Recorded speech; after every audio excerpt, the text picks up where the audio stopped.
The smell of dry earth had replaced the scent of rain. What once was a thriving river now lay still, a cracked spine stretching through the valley, its bones bleached by the sun. Every day, Amina would walk to its edge with her empty pot, though she knew there was nothing left to collect. It was a ritual now, a way to hold on to hope that had long since thinned like the mist that used to rise from the water at dawn. Her village, Shalaf, had once been known for its gardens. Pomegranates, figs, and apricots had grown in abundance, and children played beneath the shade of mulberry trees. But 3 years of drought had turned the land into dust. The crops failed. The animals died. And the people began to whisper about leaving. Amina's husband, Haroun, had already gone to the city in search of work, promising to send for her and their son, Sami. But no letter had come, no messenger, no word at all. Each day that passed, her hope shrank like the river. Sami was 12. He still believed his father would return. "He'll come with rain, Mama," he would say. He promised. Amina would smile and stroke his hair, though inside she felt a sharp ache. "Then we will wait for both," she told him softly. But that morning, as she knelt beside the dry riverbed, she saw something she hadn't before, a single puddle, small and glistening in the cracks, like a tear caught in the dust. It shimmered faintly even though the sun had not yet risen high enough to touch it. Amina reached out, and the moment her fingers brushed the surface, the water rippled, alive. A chill passed through her hand, and for the briefest moment she thought she heard something. A whisper, faint and musical, as if the river itself was breathing again. When she pulled her hand back, a drop of the strange water clung to her skin. And then she saw it, the cut on her palm, one she'd earned days ago while chopping wood, was gone. The skin was whole. Amina's heart began to race. She scooped what little she could into her pot and ran home. 2. A miracle in dust. By the time she reached her small mud house, the water had turned clear as glass. Sami sat outside, carving a stick into the shape of a bird. "Look what I found," Amina said breathlessly. Sami's eyes widened. "Where did you get that?" "There's no water anywhere."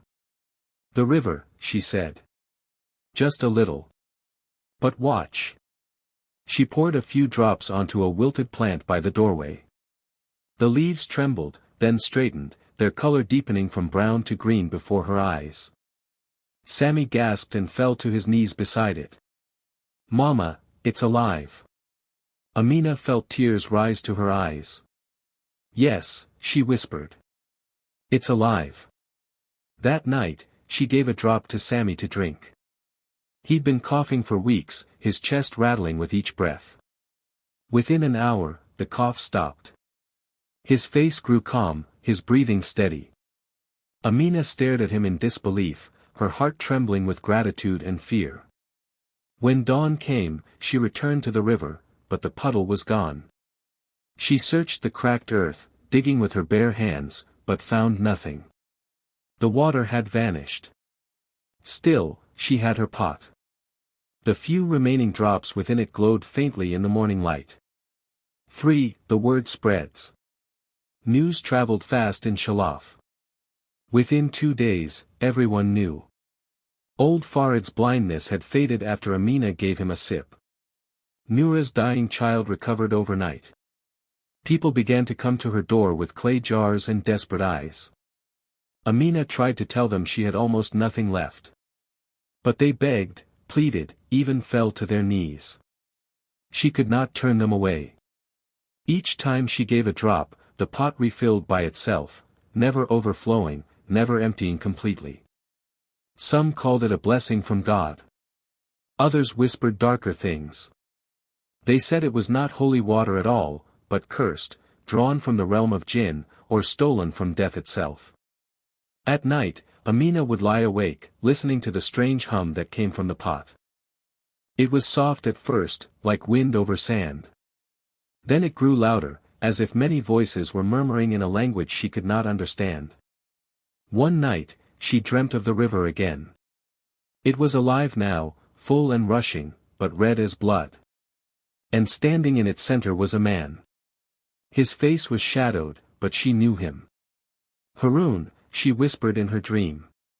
He raised his hand, pointing to the pot. "You must stop," he said. "It is not what you think." She woke up trembling. The pot sat where she always kept it, but now the water inside pulsed faintly with light, like a heartbeat. 4. The stranger. A week later, a caravan arrived from the city. With it came a man dressed in fine robes, his face pale and thin. He introduced himself as Yusuf al-Mahdi, an emissary of the governor. "I have heard," he said, "that there is a woman here with water that can heal the sick."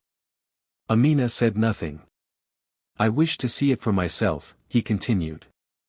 "If it is true, you could save thousands in the city. There is a plague spreading there, children are dying. The governor will reward you beyond measure." Amina hesitated. She looked at Sami, who stood silently by her side. At last she nodded. "I will come." The journey took 2 days. The city was like another world, tall walls, crowded markets, the smell of smoke and rot. Amina had never seen so many people, nor so much suffering. Bodies lined the streets. Mothers wailed over children wrapped in cloth. Yusuf led her to the governor's mansion, where a young boy lay dying in bed. His skin was gray, his breath shallow. Amina touched the pot and whispered a prayer. Then she let a single drop fall onto the boy's lips. Moments later, he took a deep breath. His color returned. The fever vanished. The boy opened his eyes. The room fell silent. The governor fell to his knees. "You are blessed," he said. "You must stay here, in the palace. We will build you a temple. The people will come to you for healing." But Amina shook her head. "This gift is not mine. I do not wish for temples or gold." That night, she dreamt again of Haroun. He was closer this time, his face clear. His eyes were full of sorrow. "You're feeding it," he said. "Every life it gives, it takes another. You must let it go before it's too late." She woke to the sound of screams. The price. Outside, chaos. The pot had cracked on its own, spilling water across the floor. Every drop it touched turned to blood. Servants fled in terror. Yusuf rushed in. "What have you done?" he shouted. "The boy, the governor's son, he's dead." Amina ran to the chamber. The child lay still, his face pale again. But beside him lay another man, the governor himself, lifeless. The boy's heart had started again. The father's had stopped. Amina's body went cold. Haroun's words echoed in her head. She turned to the pot, trembling. "What are you?" she whispered. And then she heard it, clearly, for the first time. The voices inside were not murmuring now, they were calling her name. Amina. The water began to rise, defying gravity, forming the shape of a human figure, fluid, shimmering, familiar. Haroun. His eyes were full of pain. "It's bound to me," he said. "When I found work in the city, I tried to bring water home. I made a wish at the dry well. I begged for life for you and our son. But the spirit that answered, it took mine." Amina's heart shattered. "No, no, that can't be." He reached out. "You must end it. Pour it back into the earth. Let it die, or it will consume everything you love." Before she could move, the guards burst in. Yusuf pointed at her. "Witch," he shouted. "Seize her." Amina clutched the pot and ran. Through the halls, through the streets, until she reached the outskirts of the city where the cracked ground stretched out before her. The water inside the pot thrashed like a living thing. Sami's voice echoed in her mind, his laughter, his faith. "He'll come with rain, Mama." She fell to her knees and smashed the pot against the ground. The water spilled out, seeping into the dust. The earth trembled, then split open, and for a heartbeat she thought she had doomed them all. But then, the rain began. Soft at first, then heavy, relentless. The air filled with the scent of life returning. Amina lifted her face to the sky, sobbing as the water washed over her. 6. The return. Weeks passed. The drought ended. The river flowed again, bright and full. The people called it a miracle.